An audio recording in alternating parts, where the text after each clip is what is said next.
बदली से भगवान कुशल से जिये ने जे हो राजा रानी कल के सरकार हम कुशल से तो जिये यहाँ अलिए न कुशल से कल के हाँ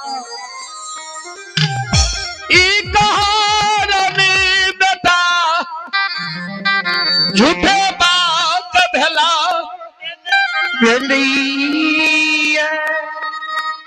बेटा के जे नाम कल के ने राजा रानी गिर गए चरण पर गुरु बाबा भले बेटा माली बेटा के घोर में छापला हो भगवान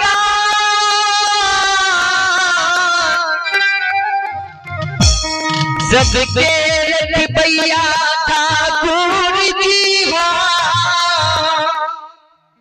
रानी कल के बाबा बेटा तो मर गए केना हो कल के मरल बेटा घर में राखने छोखी नहीं रानी को नहीं गुरु बाबा जमीन जमीन में बेटा मर गई। हेलो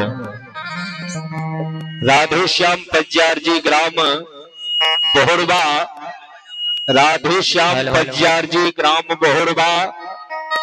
आपका समय हो रहा है कृपया आप अपने मंडली के साथ धर्म पंडाल में प्रवेश करने का कृपा करेंगे।